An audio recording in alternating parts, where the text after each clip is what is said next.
गुरुर्ब्रह्मा गुरुर्विष्णु गुरुर्देवो महेश्वर गुरुर्साक्षात् परं ब्रह्म तस्मै श्री गुरुवे नमः। ओम गजाननं भूतगणाधिसेवितं कपितजं बलचारुभक्षणं उमासुतं शोकविनाशकारिकं नमामि विघ्नेश्वरपादपङ्कजं। नारायणं नमस्कृत्यं नरं चैव नरोत्तमं देवीं सरस्वतीं व्यासं ततो जयमुदीरयेत्। आइए हनुमान विराजिए कथा कहूँ वेद अनुसार प्रेम सहित गादी धरूं पधारिए पवन कुमार। बोल पवन पुत्र हनुमान की जय। श्यावर रामचंद्र भगवान की जय। उमापति महादेव की जय। शिव महापुराण की जय। ओम नमः पार्वती पते हर हर महादेव हर हर महादेव हर हर महादेव। जय जय श्री राधे जय जय श्री राधे जय जय श्री राधे श्याम।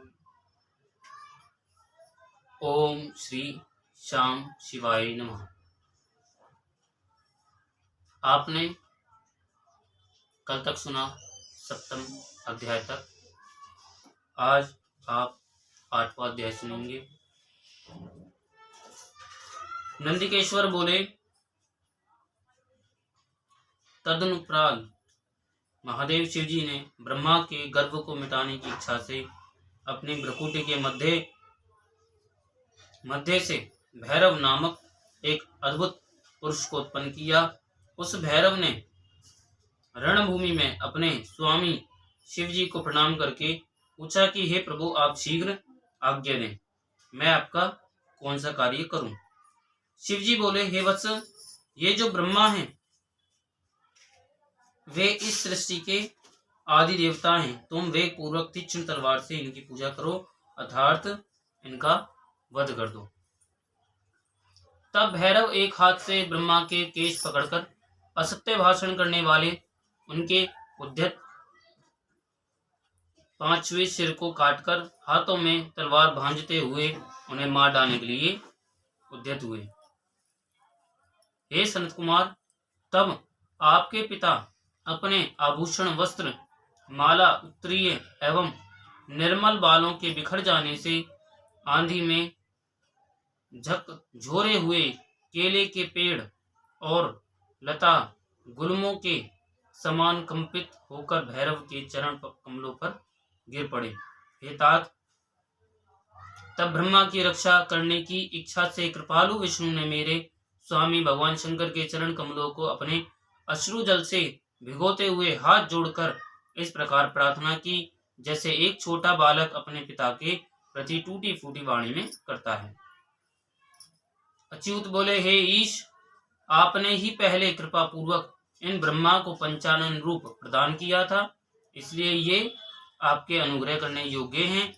इनका अपराध क्षमा करें और इन पर प्रसन्न हो। भगवान अच्युत के द्वारा इस प्रकार प्रार्थना किए जाने पर शिवजी ने प्रसन्न होकर देवताओं के सामने ही ब्रह्मा को दंडित करने से भैरव को रोक दिया। शिवजी ने एक सिर से विहीन कपटी ब्रह्मा से कहा, हे ब्रह्मन, तुम श्रेष्ठता पाने के चक्कर में श्रेष्ठत्व को प्राप्त हो गए हो, इसलिए संसार में तुम्हारा सत्कार नहीं होगा और तुम्हारे मंदिर तथा पूजनोत्सव आदि नहीं होंगे। तो ब्रह्मा जी बोले कि हे महाविभूति संपन्न स्वामी, आप मुझ पर प्रसन्न होइए। मैं आपकी कृपा से अपने सिर के कटने को भी आज श्रेष्ठ समझता हूँ। विश्व के कारण, विश्व बंधु, दोषों को सह लेने वाले और पर्वत के समान कठोर धनुष धारण करने वाले आप भगवान शंकर को नमस्कार है। ईश्वर बोले, हे वत्स, अनुशासन का भय नहीं रहने से यह सारा संसार नष्ट हो जाएगा, अतः तुम दंडनीय को दंड दो और इस संसार की व्यवस्था चलाओ। तुम्हें एक परम दुर्लभ वर भी देता हूँ, जिसे ग्रहण करो। अग्निहोत्र आदि वैतानिक और ग्रह यज्ञों में आप ही श्रेष्ठ रहेंगे। सर्वांगपूर्ण और पुष्कल दक्षिणा वाला यज्ञ भी आपके बिना निष्फल होगा।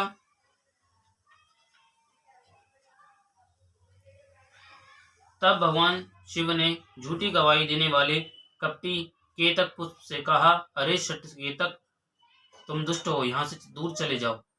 मेरी पूजा में उपस्थित तुम्हारा फूल मुझे प्रिय नहीं होगा। शिवजी द्वारा इस प्रकार कहते ही सभी देवताओं ने केतकी को उनके पास से हटाकर अन्यत्र भेज दिया। केतक बोला, हे नाथ, आपको नमस्कार है। आपकी आज्ञा के कारण मेरा तो जन्म ही निष्फल हो गया है। हे तात, मेरा अपराध क्षमा करें और मेरा जन्म सफल कर दें। जाने अनजान में हुए पाप आपके स्मरण मात्र से नष्ट हो जाते हैं। फिर ऐसे प्रभावशाली आपके साक्षात दर्शन करने पर भी मेरे झूठ बोलने का दोष कैसे रह सकता है।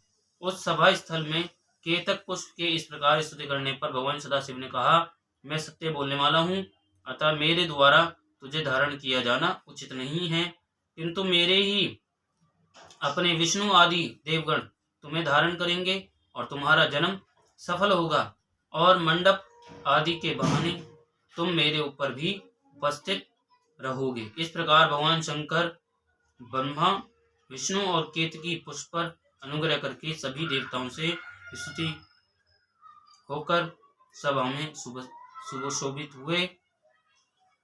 8वां अध्याय विराम होता है, 9वां अध्याय प्रारंभ होता है। बोलो मापति महादेव की जय। नंदिकेश्वर बोले, वे दोनों ब्रह्मा और विष्णु भगवान शंकर को प्रणाम करके दोनों हाथ जोड़कर उनके दाएं बाएं भाग में चुपचाप खड़े हो गए। फिर उन्होंने वहां साक्षात प्रकट पूजने महादेव जी को कुटुंब सहित श्रेष्ठ आसन पर स्थापित करके पवित्र पुष्प वस्तुओं द्वारा उनका पूजन किया। दीर्घ काल तक अविकृत भाव से सुस्थित रहने वाली वस्तुओं को पुरुष वस्तु कहते हैं और अल्प काल तक ही टिकने वाली वस्तुएं प्राकृत वस्तु कहलाती हैं। इस तरह वस्तु के ये दो भेद जानने चाहिए। किन पुरुष वस्तुओं से उन्होंने भगवान शिव का पूजन किया यह बताया जाता है। हार, नुपुर, केयूर, किरीट, मणि में कुंडल, यज्ञोपवीत, उत्तरीय वस्त्र, पुष्प, माला, रेशमी वस्त्र, हार, मुद्रिका, अंगूठी, पुष्प, तांबुल, कपूर, चंदन एवं अगरू का अनुलेप, धूप, दीप, श्वेत छत्र, व्यजन, ध्वजा, चमर तथा अन्य दिव्य उपहार द्वारा उन दोनों ने अपने स्वामी महेश्वर का पूजन किया। जिन महेश्वर का वैभव वाणी और मन की पहुंच से परे था, जो केवल पशुपति परमात्मा के ही योग्य थे और जिन्हें पशु बद्ध जीव नहीं पा सकते थे। हे सनत कुमार, स्वामी के योग्य जो जो उत्तम वस्तुएं थीं, उन सभी वस्तुओं का भगवान शंकर ने भी प्रसन्नता पूर्वक यथोचित रूप से सभासदों के बीच वितरण कर दिया, जिससे यह श्रेष्ठ परंपरा बनी रहे कि प्राप्त पदार्थों का वितरण आश्रितों में करना चाहिए। उन वस्तुओं को ग्रहण करने वाले सभासदों में वहां कोलाहल मच गया। इस प्रकार वहां पहले ही ब्रह्मा तथा विष्णु से पूजित हुए भक्तिवर्धक भगवान शिव विनम्र उन दोनों देवताओं से हंसकर कहने लगे। ईश्वर बोले, हे पुत्रों, आज का दिन महान है। इसमें तुम्हारे द्वारा जो आज मेरी पूजा हुई है, इससे मैं तुम लोगों पर बहुत प्रसन्न हूँ। इसी कारण यह दिन परम पवित्र और महान से भी महान होगा। आज की यह तिथि शिवरात्रि के नाम से विख्यात होकर मेरे लिए परम प्रिय होगी और आज शिवरात्रि भी है। इस समय जो मेरे लिंग निष्कल अंग आकृति से रहित निराकार स्वरूप के प्रतीक और वैर सकल साकार रूप के प्रतीक विग्रह की पूजा करेगा, वह पुरुष जगत की सृष्टि और पालन आदि कार्य भी कर सकता है। तो जो शिवरात्रि को दिन रात निराहार एवं जितेंद्रिय रहकर अपनी शक्ति के अनुसार निष्कपट भाव से मेरी यथोचित पूजा करेगा, उसको मिलने वाले फल का वर्णन सुनो। 1 वर्ष तक निरंतर मेरी पूजा करने पर जो फल मिलता है, वह सारा फल केवल शिवरात्रि को मेरा पूजन करने से मनुष्य तत्काल प्राप्त कर लेता है। तो जैसे पूर्ण चंद्रमा का उदय समुद्र की वृद्धि का अवसर है, उसी प्रकार ये शिवरात्रि तिथि मेरे धर्म की वृद्धि का समय है। इस तिथि में मेरी स्थापना आदि का मंगलमय उत्सव होना चाहिए। हे वत्सों, पहले मैं जब ज्योतिर्मय स्तंभ रूप से प्रकट हुआ था, उस समय मार्गशीर्ष मास में आर्द्रा नक्षत्र था। अतः जो पुरुष मार्गशीर्ष मास में आर्द्रा नक्षत्र होने पर मुझ उमापति का दर्शन करता है अथवा मेरी मूर्ति या लिंग की ही झांकी का दर्शन करता है, वे मेरे लिए कार्तिकेय से भी अधिक प्रिय है। उस शुभ दिन मेरे दर्शन मात्र से पूरा फल प्राप्त होता है। यदि दर्शन के साथ साथ मेरा पूजन भी किया जाए तो उसका अधिक फल प्राप्त होता है, जिसका वाणी द्वारा वर्णन नहीं हो सकता। इस रणभूमि में मैं लिंग रूप से प्रकट होकर बहुत बड़ा हो गया था, अतः उस लिंग के कारण यह भूतल लिंग स्थान के नाम से प्रसिद्ध हुआ। हे पुत्रों, जगत के लोग इसका दर्शन कर पूजन कर सकें, इसके लिए यह अनादि और अनंत ज्योतिर्मय स्तंभ अत्यंत छोटा हो जाएगा। यह लिंग सब प्रकार के भोगों को सुलभ कराने वाला और भोग तथा मोक्ष का एकमात्र साधन होगा। इसका दर्शन, स्पर्श तथा ध्यान प्राणियों को जन्म और मृत्यु से छुटकारा दिलाने वाला होगा। अग्नि के पहाड़ जैसा यह शिवलिंग यहाँ प्रकट हुआ है, इसके कारण यह स्थान अरुणाचल नाम से प्रसिद्ध होगा। यहाँ अनेक प्रकार के बड़े बड़े तीर्थ प्रकट होंगे। इस स्थान में निवास करने या मरने से जीवों का मोक्ष हो जाएगा। तो रथोत्सव आदि के आयोजन से यहाँ सर्वत्र अनेक लोग कल्याणकारी रूप से निवास करेंगे। इस स्थान पर किया गया दान, हवन तथा जप, यह सब करोड़ गुना फल देने वाला होगा। यह क्षेत्र मेरे सभी क्षेत्रों में श्रेष्ठतम होगा। यहाँ मेरा स्मरण करने मात्र से प्राणियों की मुक्ति हो जाएगी। अतः यह परम रमणीय क्षेत्र अति महत्वपूर्ण है। यह सभी प्रकार के कल्याणों से पूर्ण, शुभ और सबको मुक्ति प्रदान करने वाला होगा। इस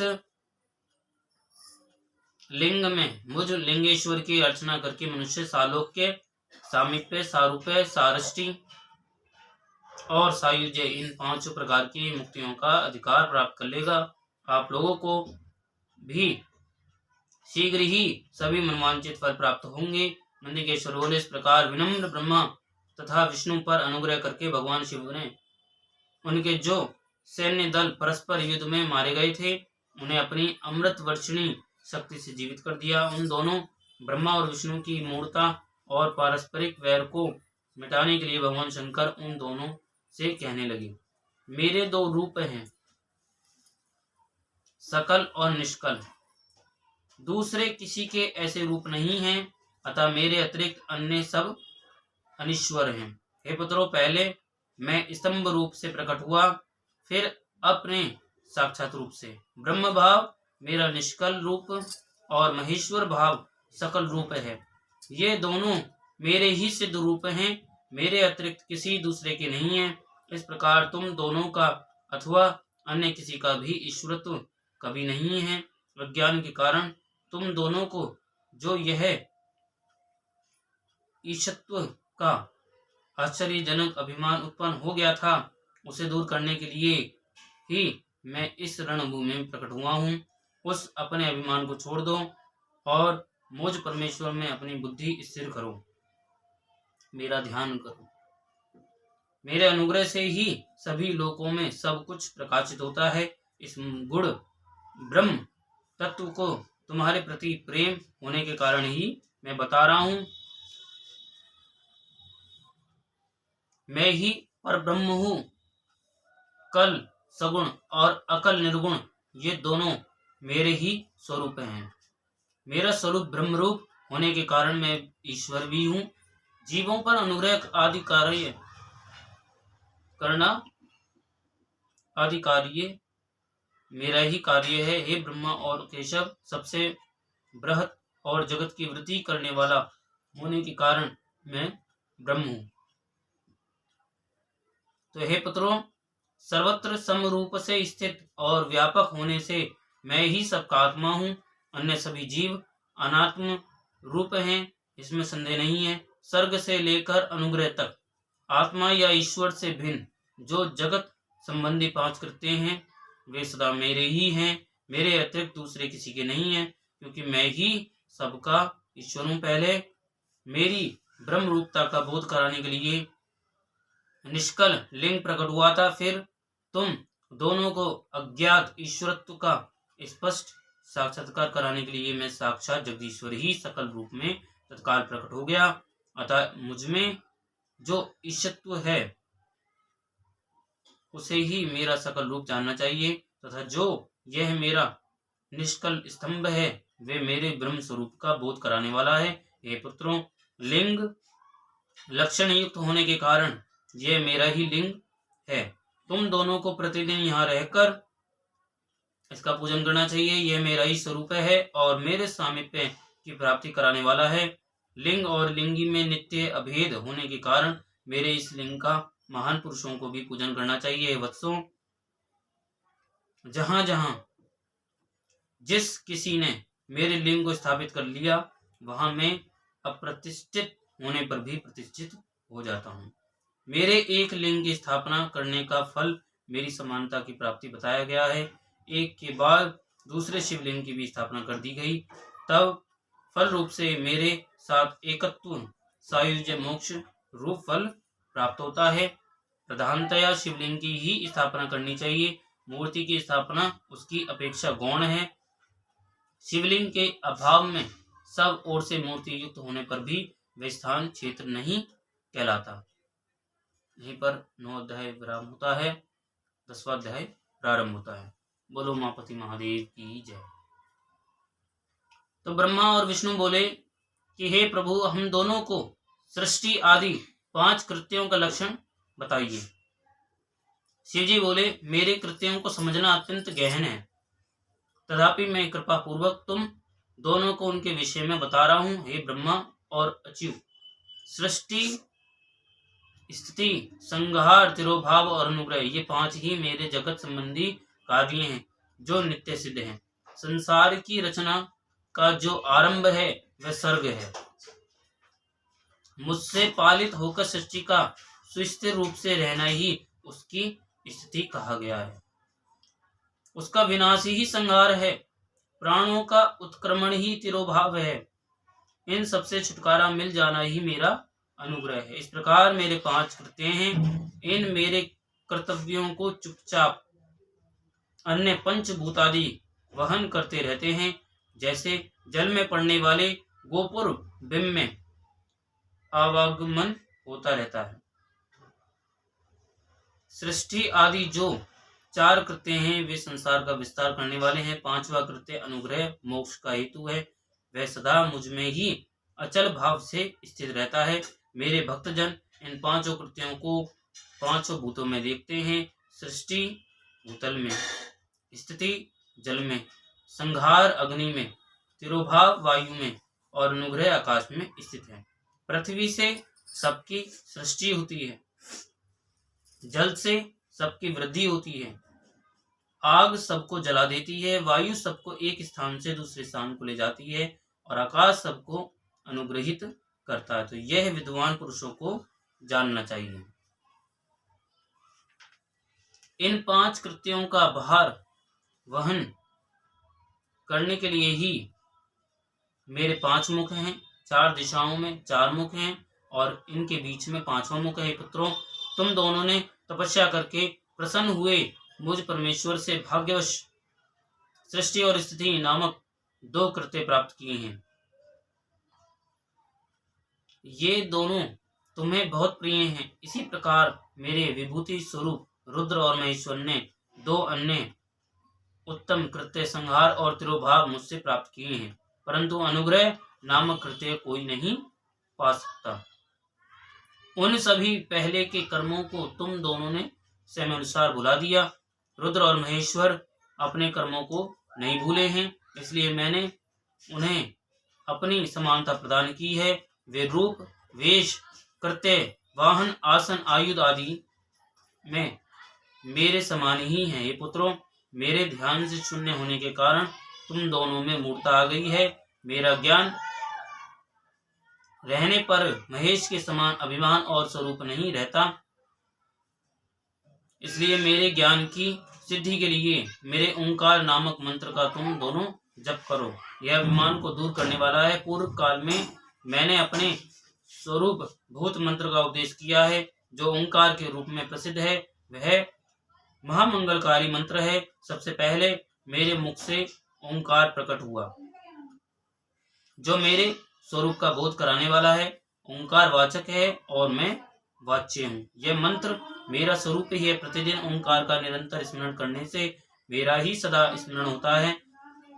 पहले मेरे उत्तरवर्ती मुख से अकार, पश्चिम मुख से उकार, दक्षिण मुख से मकार, पूर्ववर्ती मुख से बिंदु तथा मध्यवर्ती मुख से नाद उत्पन्न हुआ। इस प्रकार 5 अवयवों से युक्त होकर ओंकार का विस्तार हुआ है। इन सभी अवयवों से एकीभूत होकर वह प्रणव ओंकार नामक एक अक्षर हो गया।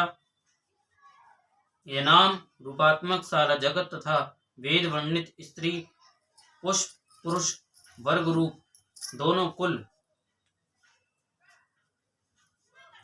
कुल इस प्रणव मंत्र से व्याप्त हैं। यह मंत्र शिव और शक्ति दोनों का बोधक है। इसी प्रणव से पंचाक्षर मंत्र की उत्पत्ति हुई है, जो मेरे सकल रूप का बोधक है और अकारादि क्रम से और नकारादि क्रम से क्रमशः प्रकाश में आया है। इस पंचाक्षर मंत्र से मात्र का वर्ण प्रकट हुए हैं, जो 5 भेद वाले हैं। उसी से शिरो मंत्र तथा 4 मुखों से त्रिपदा गायत्री का प्राकट्य हुआ है। उस गायत्री से संपूर्ण वेद प्रकट हुए हैं और उन वेदों से करोड़ों मंत्र निकले हैं। उन मंत्रों से भिन्न भिन्न कार्यों की सिद्धि होती है, परंतु इस प्रणव एवं पंचाक्षर से संपूर्ण मनोरथों की सिद्धि होती है। इस मूल मंत्र से भोग और मोक्ष दोनों ही सिद्ध होते हैं। मेरे सकल स्वरूप से संबंध रखने वाले सभी मंत्र राज साक्षात भोग प्रदान करने वाले और शुभ कारक हैं। नंदिकेश्वर बोले, तदंतर जगदम्बा पार्वती के साथ बैठे हुए गुरुवर महादेव जी ने उत्तराभिमुख बैठे हुए ब्रह्मा और विष्णु को पर्दा करने वाले वस्त्र से आच्छादित करके उनके मस्तक पर अपना कर कमल रखकर धीरे धीरे उच्चारण करके उन्हें उत्तम मंत्र का उपदेश दिया। यंत्र तंत्र में बताई हुई विधि के पालन पूर्वक 3 बार मंत्र का उच्चारण करके भगवान शिव ने उन दोनों शिष्यों को मंत्र की दीक्षा दी। इसलिए आप भी गुरु मंत्र अवश्य लीजिए।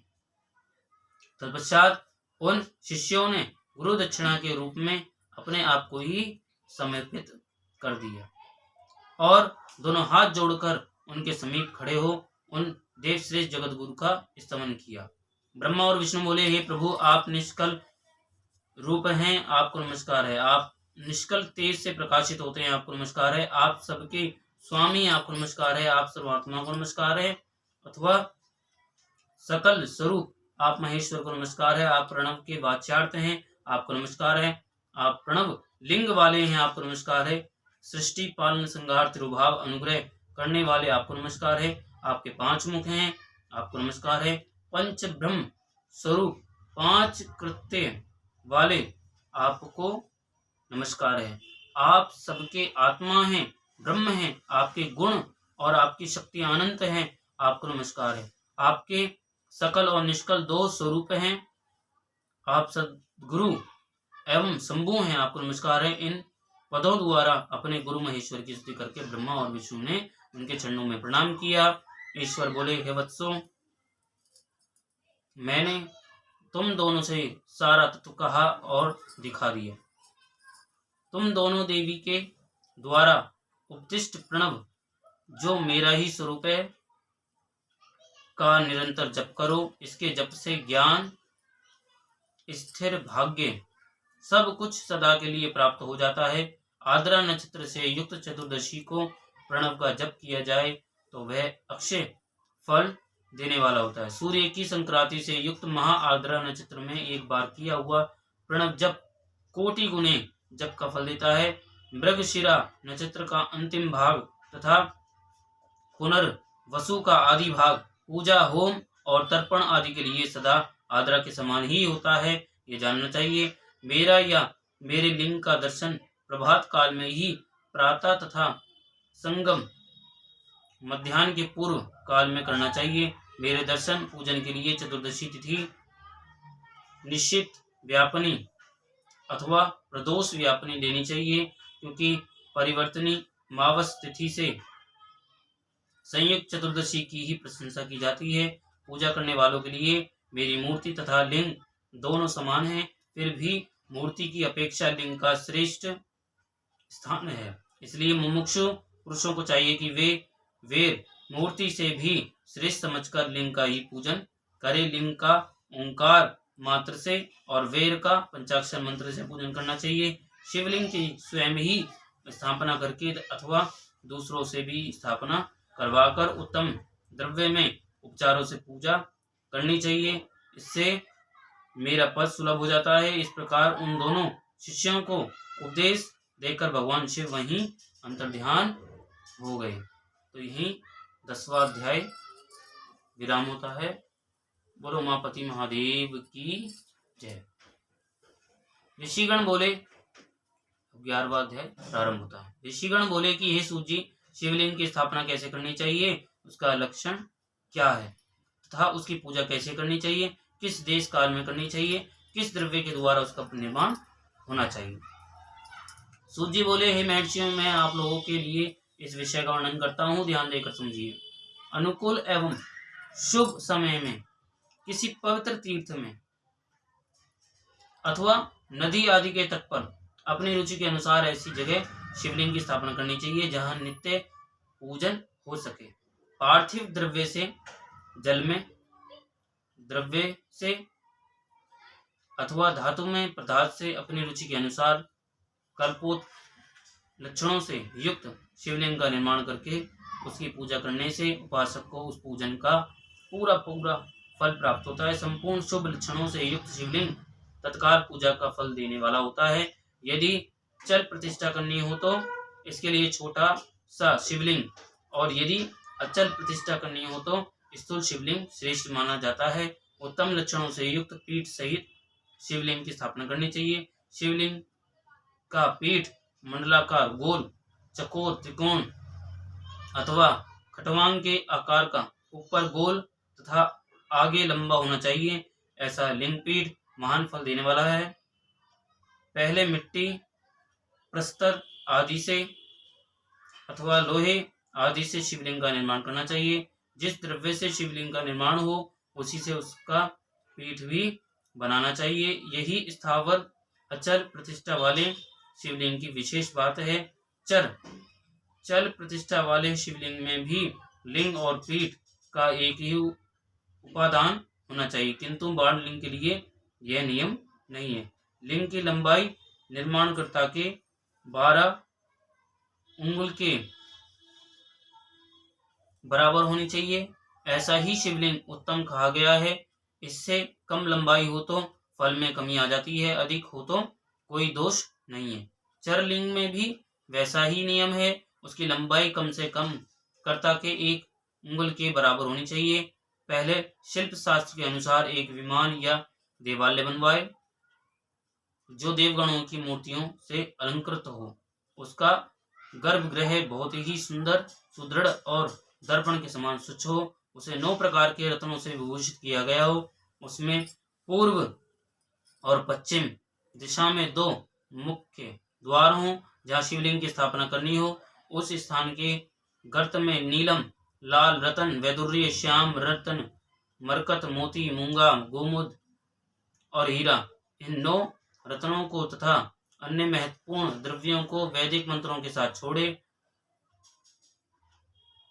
सद्योजात आदि 5 वैदिक मंत्रों द्वारा शिवलिंग का 5 स्थानों में कर्मशः पूजन करके अग्नि में हविष्य की अनेक आहुति दे और परिवार सहित मेरी पूजा करके गुरु स्वरूप आचार्य को धन तथा भाई बंधुओं को अभिलषित वस्तुओं से संतुष्ट करे। याचकों को जड़, सुवर्ण, ग्रह एवं भू संपत्ति तथा चेतन गो आदि वैभव प्रदान करे। स्थावर जंगम सभी जीवों को यतन पूर्वक संतुष्ट करके एक गड्ढे में स्वर्ण तथा 9 प्रकार के रतन भरकर सदैव जातादि वैदिक मंत्रों का उच्चारण करके परम कल्याणकारी महादेव जी का ध्यान करे। तत्पश्चात नाद घोष से युक्त महामंत्र ओंकार का उच्चारण करके उक्त गड्ढे में शिवलिंग की स्थापना करके उसे पीठ से संयुक्त करे। इस प्रकार पीठ युक्त लिंग की स्थापना करके उसे नित्य लेप दीर्घ काल तक टिके रहने वाले मसाले से जोड़कर स्थित करे। इसी प्रकार वहां पंचाक्षर मंत्र से परम सुंदर वेद मूर्ति की भी स्थापना करनी चाहिए। सारांश यह है कि भूमि संस्कार आदि की सारी विधि जैसी लिंग प्रतिष्ठा के लिए कही गई है, वैसी ही वेद मूर्ति प्रतिष्ठा के लिए भी समझनी चाहिए। अंतर इतना ही है कि लिंग प्रतिष्ठा के लिए प्रणव मंत्र के उच्चारण का विधान है, परंतु वेद की प्रतिष्ठा पंचाक्षर मंत्र से करनी चाहिए। जहाँ लिंग की प्रतिष्ठा हुई है वहां भी उत्सव के लिए और बाहर सवारी निकालने आदि के निमित्त वेर मूर्ति को रखना आवश्यक है। वेर को बाहर से भी लाया जा सकता है, उसे गुरुजनों से ग्रहण करे। वह वेर वही लेने योग्य है जो साधु पुरुषों द्वारा पूजित हो। इस प्रकार लिंग में और वेर में भी की हुई महादेव जी की पूजा शिव पद प्रदान करने वाली होती है। स्थावर और जंगम के भेद से लिंग भी 2 प्रकार का कहा गया है। वृक्ष लता आदि को स्थावर लिंग कहते हैं और कृमि कीट आदि को जंगम लिंग। सींचने आदि के द्वारा स्थावर लिंग की सेवा करनी चाहिए और जंगम लिंग को आहार एवं जल आदि देकर तृप्त करना उचित है। उन स्थावर जंगम जीवों को सुख पहुंचाने में अनुरक्त होना भगवान शिव का पूजन है, ऐसा विद्वान पुरुष मानते हैं। इस प्रकार चराचर जीवों को ही भगवान शंकर के प्रतीक मानकर उनका पूजन करना चाहिए। सभी पीठ परा प्रकृति जगदम्बा का स्वरूप है और समस्त शिवलिंग चैतन्य स्वरूप हैं। जैसे भगवान शंकर देवी पार्वती को गोद में बिठाकर विराजते हैं, उसी प्रकार ये शिवलिंग सदा पीठ के साथ ही विराजमान होता है। इस तरह महालिंग की स्थापना करके विविध चारों द्वारा उसका पूजन करे। अपनी शक्ति के अनुसार नित्य पूजा करनी चाहिए तथा देवालय के पास ध्वजारोपण आदि करना चाहिए। इस प्रकार साक्षात शिव का पद प्रदान करने वाले लिंग की स्थापना करे अथवा चरलिंग में षोडोपचारों द्वारा यथोचित रीति से कंसा पूजन करे। यह पूजन भी शिव पद प्रदान करने वाला है। तो इससे आपको पता चला कि किस प्रकार से भगवान शिव की लिंग की प्रतिष्ठा की जाती है।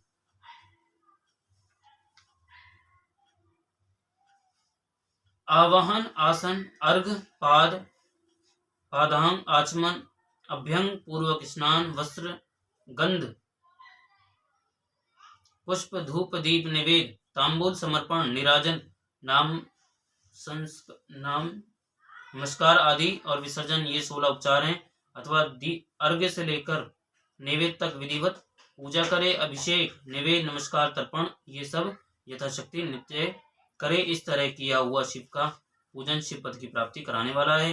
अथवा किसी मनुष्य के द्वारा स्थापित शिवलिंग में, ऋषियों द्वारा स्थापित शिवलिंग में, देवताओं द्वारा स्थापित शिवलिंग में, अपने आप प्रकट हुए स्वयंभू लिंग में तथा अपने द्वारा नूतन स्थापित हुए शिवलिंग में भी उपचार समर्पण पूर्वक जैसे तैसे पूजन करने से या पूजन की सामग्री देने से भी मनुष्य ऊपर जो कुछ कहा गया है वह सारा फल प्राप्त कर लेता है। क्रमशः परिक्रमा और नमस्कार करने से भी शिवलिंग शिव पद की प्राप्ति कराने वाला होता है। यदि नियम पूर्वक शिवलिंग का दर्शन मात्र कर लिया जाए तो वह भी कल्याणप्रद होता है। मिट्टी, आटा, गाय के गोबर, फूल, कनेर, पुष्प, फल, गुड़, मक्खन, भस्म तथा अन्न से भी अपनी रुचि के अनुसार शिवलिंग बनाकर तदनुसार उसका पूजन करें। कुछ लोग हाथ के अंगूठे आदि पर भी पूजा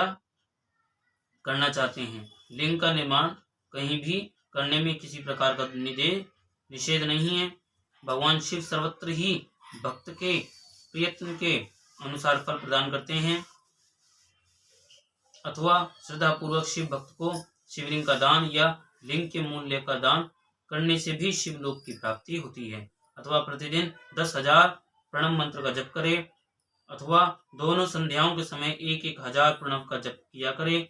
यह कर्म भी शिव पद की प्राप्ति कराने वाला है, ऐसा जानना चाहिए। जब काल में मकरांत प्रणव का उच्चारण मन की शुद्धि करने वाला होता है। समाधि में मानसिक जप का विधान है तथा अन्य सब समय उपांशु जप ही करने चाहिए। मंत्र उपांशु का मतलब आप समझिए, मंत्राक्षरों का इतने धीमे स्वर से उच्चारण करें कि उससे दूसरा कोई सुन ना सके, ऐसे जप को उपांशु कहते हैं। और ऐसा ही जप फलदायी होता है। हम जाते हैं, मंदिर गए और मंदिर में जाके क्या करते हैं, भगवान भोलेनाथ के आगे जो भी गीत आता है उसको गाते हैं। दूसरा कोई स्तुति पढ़ रहा है, कोई चालीसा पढ़ रहा है, कोई आरती उतार रहा है, हम गीत गा रहे हैं, तो एक डिस्टरबेंस क्रिएट कर देते हैं जिससे एक दूसरे का ध्यान भटकता है। तो उससे आपको दोष लगेगा, क्योंकि कोई अगर चालीसा पढ़ते पढ़ते अगर चालीसा के किसी अक्षर को एकदम वो भूला, वहीं ब्रेक हुई उसकी, तो उसका दोष किसको लगेगा, जिसकी वजह से ध्यान भटका। कोई आरती कर रहा है, उसकी लाइन वहीं कट गई, उसका दोष किसको लगेगा, आपको। इसलिए उपांशु जप ही करना चाहिए मन मन में जितना हो सके। और आगे आप कथा में सुनाऊंगा भी कि जितना आप मानसिक जाप करोगे उतना संपूर्ण फल आपको मिलेगा। तो नाद और बिंदु से युक्त ओंकार के उच्चारण को विद्वान पुरुष समान प्रणव कहते हैं। यदि प्रतिदिन आदर पूर्वक 10,000 पंचाक्षर मंत्र का जप किया जाए अथवा दोनों संध्याओं के समय 1,000 का ही जप किया जाए तो उसे शिव पद की प्राप्ति कराने वाला समझना चाहिए। ब्राह्मणों के लिए आदि में प्रणव से युक्त पंचाक्षर मंत्र का अच्छा बताया गया है। फल की प्राप्ति के लिए दीक्षा पूर्वक गुरु से मंत्र ग्रहण करना चाहिए। कलश से किया हुआ स्नान, मंत्र की दीक्षा, मातृकाओं का न्यास, सत्य से पवित्र अंतःकरण वाला ब्राह्मण तथा ज्ञानी गुरु, इन सबको उत्तम माना गया है। द्विज के लिए नमः शिवाय के उच्चारण का विधान है। द्विजेतरों के लिए अंत में नमः पद के प्रयोग की विधि है, अर्थात वे शिवाय नमः इस मंत्र का उच्चारण करें। स्त्रियों के लिए भी कहीं कहीं विधि पूर्वक अंत में नमः जोड़कर उच्चारण का ही विधान है, अर्थात कोई कोई ऋषि ब्राह्मण की स्त्रियों के लिए नमः पूर्वक शिवाय के जप की अनुमति देते हैं, अर्थात वे नमः शिवाय का जप करें। पंचाक्षर मंत्र का 5 करोड़ जप करके, कितना, 5 करोड़ जप करके मनुष्य भगवान सदाशिव के समान हो जाता है। 1, 2, 3 अथवा 4 करोड़ का जप करने से क्रमशः ब्रह्मा, विष्णु, रुद्र तथा महेश्वर का पद प्राप्त होता है। अथवा मंत्र में जितने अक्षर हैं उनका पृथक पृथक 1-1 लाख जप करें, अथवा समस्त अक्षरों का एक साथ ही जितने अक्षर हों उतने लाख जप करें। इस तरह के जाप को शिव पद की प्राप्ति कराने वाला समझना चाहिए। यदि 1000 दिनों में प्रतिदिन 1 सहस्त्र जप के क्रम से पंचाक्षर मंत्र का 10 लाख जप पूरा कर लिया जाए और प्रतिदिन ब्राह्मण भोजन कराया जाए तो उस मंत्र से अभिष्ट कार्य की सिद्धि होती है। तो ब्राह्मण को चाहिए कि वह प्रतिदिन प्रातःकाल 1008 बार गायत्री का जप करे। ऐसा होने पर गायत्री क्रमशः शिव का पद प्रदान करने वाली होती है। वेद मंत्रों और वैदिक सूक्तों का भी नियम पूर्वक जप करना चाहिए। एक अक्षर मंत्र 10,000, दशाण मंत्र 1000, 100 से कम अक्षर वाले मंत्र 100 और उससे अधिक अक्षर वाले मंत्र यथाशक्ति 1 से अधिक बार जपने चाहिए। तो वेदों के पारायण को भी शिव पद की प्राप्ति कराने वाला जानना चाहिए। अन्य जो बहुत से मंत्र हैं उनका भी जितने अक्षर हों उतने लाख जप करना चाहिए। एक अक्षर मंत्रों को उसी प्रकार करोड़ की संख्या में जपना चाहिए। अधिक अक्षर वाले मंत्र 1000 की संख्या में भक्ति पूर्वक जपने चाहिए। इस प्रकार जो यथाशक्ति जप करता है वह क्रमशः शिव पद प्राप्त कर लेता है। अपनी रुचि के अनुसार किसी एक मंत्र को अपनाकर मृत्यु पर्यंत प्रतिदिन उसका जप करना चाहिए, अथवा ओम इस मंत्र का प्रतिदिन 1 सहस्त्र जप करना चाहिए। ऐसा करने पर भगवान शिव की आज्ञा से संपूर्ण मनोरथों की सिद्धि होती है। जो मनुष्य भगवान शिव के लिए फुलवाड़ी या बगीचे आदि लगाता है तथा शिव के सेवा कार्य के लिए मंदिर में झाड़ने बुहारने आदि की व्यवस्था करता है, वह इस पुण्य कर्म को करके शिव पद प्राप्त कर लेता है। भगवान शिव के जो काशी आदि क्षेत्र हैं उनमें भक्ति पूर्वक नित्य निवास करें। वे जड़ चेतन सभी को भोग और मोक्ष देने वाले होते हैं। अतः विद्वान पुरुष को भगवान शिव के क्षेत्र में मृत्यु पर्यंत निवास करना चाहिए। मनुष्य द्वारा स्थापित शिवलिंग से चारों ओर 100 हाथ तक पुण्य क्षेत्र कहा गया है, तथा ऋषियों द्वारा स्थापित शिवलिंग के चारों ओर 1000 हाथ तक पुण्य क्षेत्र होता है। इसी प्रकार देवताओं द्वारा स्थापित शिवलिंग के चारों ओर भी 1000 हाथ तक पुण्य क्षेत्र समझना चाहिए। स्वयंभू लिंग के चारों ओर तो 1000 धनुष 4000 हाथ तक पुण्य क्षेत्र होता है। पुण्य क्षेत्र में स्थित बावड़ी कुआं पोखरे आदि को शिव गंगा समझनी चाहिए। भगवान शिव का ऐसा ही वचन है, वहां स्नान दान जप करके मनुष्य भगवान शिव को प्राप्त कर लेता है। अतः मृत्यु पर्यंत शिव के क्षेत्र का आश्रय लेकर रहना चाहिए। जो शिव के क्षेत्र में अपने किसी मृत संबंधी का दाह दशाह मासिक श्राद्ध सपिंडीकरण अथवा वार्षिक श्राद्ध करता है, अथवा कभी भी शिव के क्षेत्र में अपने पितरों को पिंड देता है, वह तत्काल सब पापों से मुक्त हो जाता है, अंत में शिव पद पाता है। अथवा शिव के क्षेत्र में 7, 5, 3 या एक ही रात निवास कर ले, ऐसा करने से भी कर्मशः शिव पद की प्राप्ति होती है। लोक में अपने अपने वर्ण के अनुरूप सदाचार का पालन करने से भी मनुष्य शिव पद को प्राप्त कर लेता है। वर्णानुकूल आचरण से तथा भक्ति भाव से वह अपने सत्कर्म का अतिशय फल पाता है। कामना पूर्वक किए हुए अपने कर्म के अभिष्ट फल को शीघ्र ही पा लेता है। निष्काम भाव से किया हुआ सारा कर्म साक्षात शिव पद की प्राप्ति कराने वाला होता है। दिन के 3 विभाग होते हैं, प्रातः, मध्याह्न और सायं। इन तीनों में कर्मशः एक एक प्रकार के कर्म का संपादन किया जाता है। प्रातः काल को शास्त्र विहित नित्य कर्म के अनुष्ठान का समय समझना यानी जानना चाहिए। मध्याह्न काल सकाम कर्म के लिए उपयोगी है तथा सायंकाल शांति कर्म के लिए उपयुक्त है, ऐसा जानना चाहिए। इसी प्रकार रात्रि में भी समय का विभाजन किया गया है। रात के 4 प्रहरों में से जो बीच के 2 प्रहर हैं उन्हें निश्चित काल कहा गया है। विशेषता उस काल में की हुई भगवान शिव की पूजा अभिष्ट फल को देने वाली होती है। ऐसा जानकर कर्म करने वाला मनुष्य यथोक्त फल का भागी होता है। विशेषतः कलयुग में कर्म से ही फल की सिद्धि होती है।